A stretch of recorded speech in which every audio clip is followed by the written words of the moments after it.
Ayo sukseskan vaksinasi COVID-19. Halo, perkenalkan nama saya Selinda Lanisa dengan NIM P27226019084 dari kelas D3B Fisioterapi semester 4 Poltekkes Kemenkes Surakarta, angkatan 2019-2020. Di sini saya akan membahas mengenai vaksin COVID-19. Yuk kita simak penjelasan berikut ini. Nah, sebelum membahas tentang materi vaksin, kita akan membahas tentang COVID-19. COVID-19 merupakan penyakit yang disebabkan oleh variasi baru dari coronavirus yang dikenal sebagai Severe Acute Respiratory Syndrome Coronavirus 2. Virus ini dapat menyerang sistem pernapasan sehingga bisa menyebabkan infeksi paru-paru yang berat, bahkan kematian. Gejala yang paling umum ialah demam, batuk kering, dan rasa lelah. Gejala lain yang mungkin dialami beberapa pasien meliputi rasa nyeri dan sakit, hidung tersumbat, sakit kepala, konjungtivitis, sakit tenggorokan, kehilangan indera rasa atau penciuman, dan ruam pada kulit. WHO pertama kali mengetahui virus ini pada 31 Desember 2019 menyusul laporan kasus virus pneumonia di Wuhan, Republik Rakyat Cina. Di Indonesia sendiri, kasus COVID-19 pertama kali dilaporkan pada tanggal 2 Maret 2020. Jumlah kasus COVID-19 di Indonesia pada hari Kamis 18 Maret 2021, kasus positif bertambah 6.570 orang jadi 1.443.853 orang. Kemudian pasien sembuh bertambah 6.285 orang jadi 1.272.958 orang. Pasien meninggal dunia bertambah 227 orang jadi 39.142 orang. Pemerintah Indonesia dan negara-negara di dunia berupaya mengembangkan dan menghadirkan vaksin COVID-19 dan merencanakan program imunisasi untuk keluarganya. Nah, apa itu vaksin? Vaksin merupakan produk biologi yang bersih antigen berupa mikroorganisme yang dilemahkan atau berupa toksin mikroorganisme yang telah diolah menjadi toksoid atau protein rekombinan yang ditambahkan dengan zat lainnya.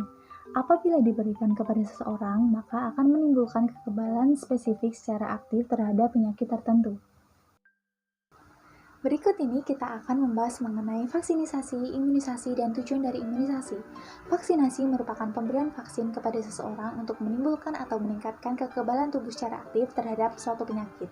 Sehingga apabila seseorang ini terkena virus atau bakteri dari suatu penyakit, ia tidak akan terkena sakit atau hanya sakit ringan dan tidak akan menjadi sumber penularan terhadap orang lain.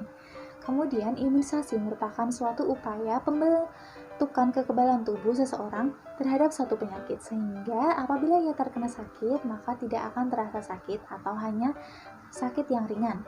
Kemudian, tujuan dari pemberian imunisasi ini ialah untuk mencegah atau menurunkan angka kesakitan, angka kecacatan, dan angka kematian akibat penyakit yang dapat dicegah dengan imunisasi atau PD3I seperti rubella, polio, campak, dan lain-lain. Saat ini, Indonesia dan dunia sedang berusaha untuk mencegah dari penularan COVID-19. Lalu, mengapa vaksinasi COVID-19 diperlukan?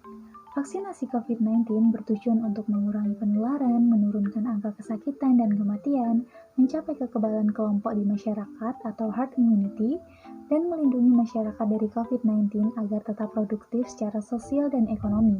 Ketersediaan vaksin COVID-19 akan membantu proses penanganan pandemi COVID-19 lebih cepat. Lalu, bagaimana cara kerja vaksin? Vaksin merupakan produk biologis yang diberikan kepada seseorang untuk melindunginya dari penyakit yang melemahkan bahkan mengancam jiwa.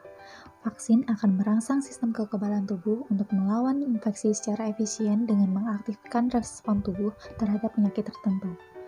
Setelah vaksin masuk ke dalam tubuh, maka tubuh akan membentuk sel memori untuk mengenali virus dan menghasilkan antibodi untuk melawan virus.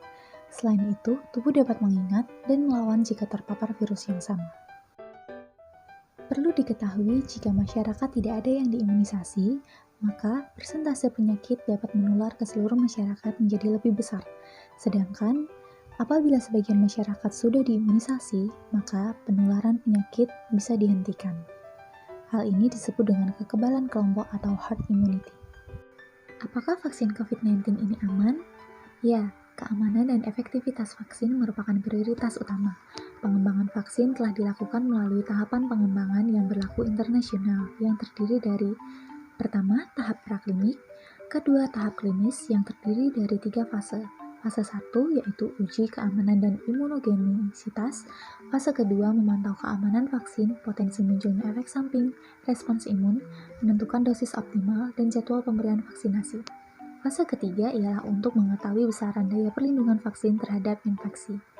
Terakhir, perlunya persetujuan penggunaan dari BPOM berupa penerbitan Emergency Use Authorization atau EUA atau nomor izin edar. Apakah akan terdapat reaksi pasca vaksinasi? Umumnya, reaksi yang timbul beragam, bersifat ringan dan sementara, bahkan tidak selalu ada, tergantung pada kondisi tubuh masing-masing. Reaksi ringan dapat berupa demam dan nyeri otot, atau ruam-ruam pada bekas suntikan. Akan tetapi, perlu diingat bahwa manfaat vaksin jauh lebih besar dibanding resiko sakit karena terinfeksi bila tidak divaksin. Kapan vaksinasi COVID-19 dilakukan? Vaksinasi ini terbagi menjadi 2 periode. Periode pertama pada Januari hingga April 2021, periode kedua pada bulan April 2021 hingga Maret 2022, dengan total waktu 15 bulan. Kemudian, siapa dan berapa banyak yang akan divaksinasi? Pada periode pertama, terdapat 1,3 juta tenaga kesehatan dan 17,4 juta petugas publik. Sedangkan periode kedua ditujukan untuk masyarakat umum sesuai dengan kriteria yang telah ditetapkan. Total penerima sampai dengan Maret 2022 ialah 181,5 juta orang. Nah, lalu apakah vaksin COVID-19 ini akan diberikan pada masyarakat lanjut usia yang lebih dari 60 tahun?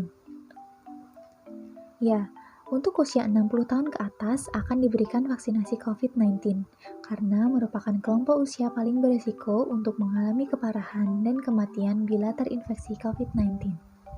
Sedangkan untuk anak-anak, apakah juga tersedia vaksin COVID-19? Saat ini, uji klinis vaksin COVID-19 dibatasi pada umur 18 hingga 59 tahun yang merupakan kelompok usia terbanyak terpapar COVID-19.